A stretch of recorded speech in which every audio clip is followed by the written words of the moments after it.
Avez-vous déjà rencontré Dieu? C'est ce qui m'est arrivé.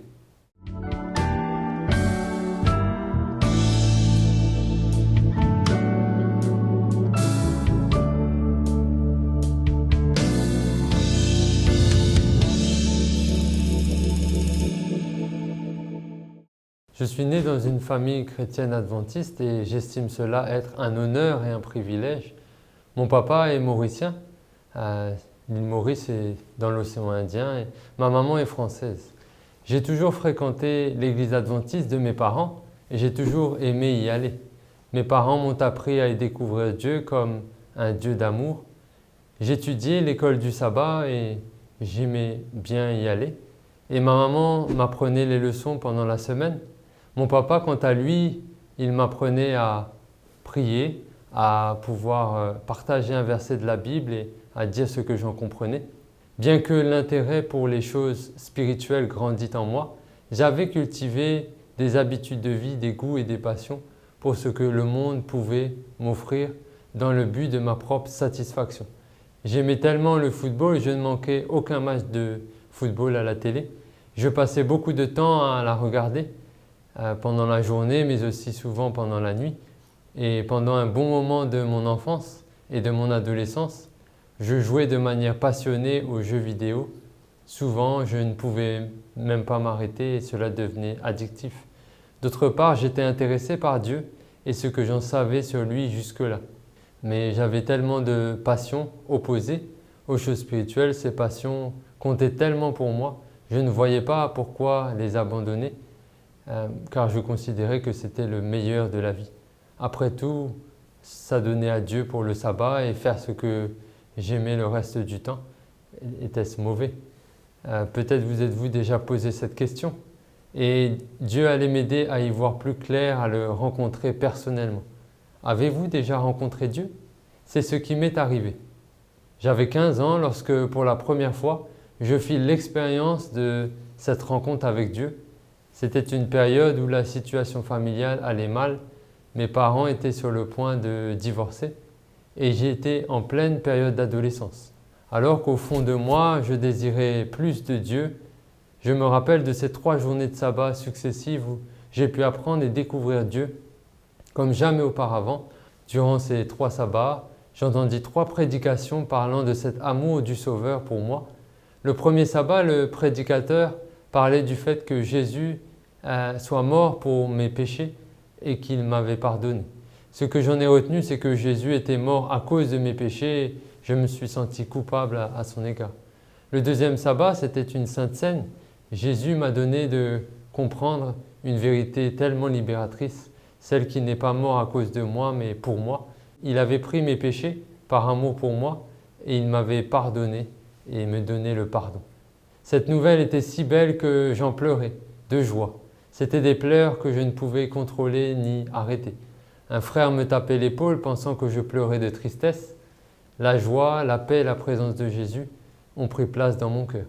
Et le troisième sabbat, je compris que Dieu m'avait sauvé par ce sacrifice, le sacrifice de sa vie, et que rien ne pouvait m'empêcher de saisir ce salut par la foi. Avant, je croyais que le salut était accessible que par une élite très religieuse, mais je compris que le salut est un don de Dieu par Jésus-Christ et que je peux le recevoir dès aujourd'hui.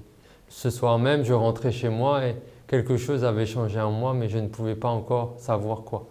Ce soir-là, je me suis installé devant la télévision avec mes parents, comme d'habitude, et alors que nous regardions la télé ensemble, quelque chose se passa en moi.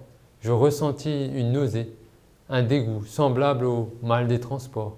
Pour des choses comme la télévision, c'est ce que je réalisais plus tard, que c'était tout ce qui dans ma vie n'était pas en harmonie avec Jésus et sa vie. Ce soir même, je décidai de sortir de ma chambre toute chose qui était en opposition avec ce que Dieu voulait pour moi. Et cette petite voix dans mon cœur qui m'invitait avec douceur et une force de volonté de quoi je devais me débarrasser, je compris que c'était le Saint-Esprit. La mentalité qui désormais dictait ma vie était de garder uniquement ce qui ferait la joie de Jésus en moi et que tout ce qui n'y participait pas, je ne voudrais plus le garder. Ainsi, beaucoup de mes anciennes passions ont pris fin par la force de l'amour de Dieu. Jésus me faisait donc le cadeau d'une vie nouvelle, Ma vie avait radicalement changé. Cette transformation s'était faite par le moyen de l'amour de Jésus, mais il restait encore des choses à changer en moi. J'étais vraiment timide. Je ne pouvais pratiquement pas m'exprimer en présence d'invités à la maison. Et mes parents venaient de divorcer après cette expérience que j'avais faite avec Dieu. Je vivais avec mon père et il me dit qu'il aimerait que je voie un psychologue parce que je suis trop timide et que cela ne lui semblait pas normal. Je lui dis que je n'ai pas besoin de voir un psychologue. Jésus pourra m'aider pour changer ma timidité et me permettre de parler avec assurance et sans peur. Pendant 3 ans, chaque matin et soir, nous avons prié ensemble sans que je m'en rende compte. On me demandait de lire des passages de la Bible à l'église, de présenter quelquefois l'école du sabbat ou le rapport missionnaire, ce que je faisais. Et cela m'aidait sans m'en rendre compte à ne plus être timide. Et mon père l'a réalisé avec joie, il me l'a fait remarquer et nous nous sommes réjouis ensemble de cette victoire que le Seigneur m'avait accordée. Plusieurs mois plus tard, une sœur m'invitait à penser au baptême.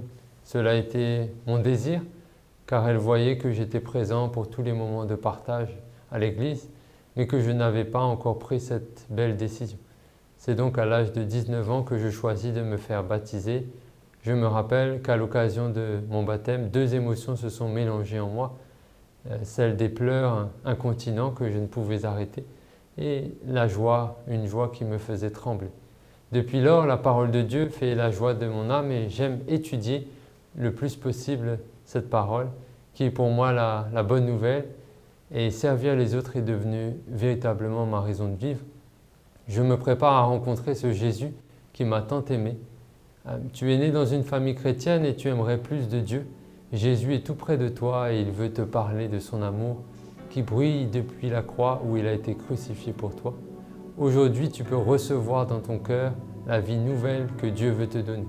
Tu n'es peut-être pas chrétien ou croyant, mais Dieu s'intéresse à toi avant même que tu n'existes et il veut t'offrir le salut et la joie de vivre avec lui pour l'éternité. Son amour pour toi est plus fort que la mort et il te donne la vie. Choisis-le simplement en disant « Je crois en ton amour Jésus, je t'offre ma vie ». Et si le plus beau cadeau qu'on faisait à Dieu était de recevoir son cadeau d'amour par les simples mots « Je crois en toi ». Christ est pour moi mon bien-aimé, il est venu à ma rencontre, m'a pardonné tous mes péchés et il m'a sauvé. Et il désire faire de même dans ta vie dès aujourd'hui.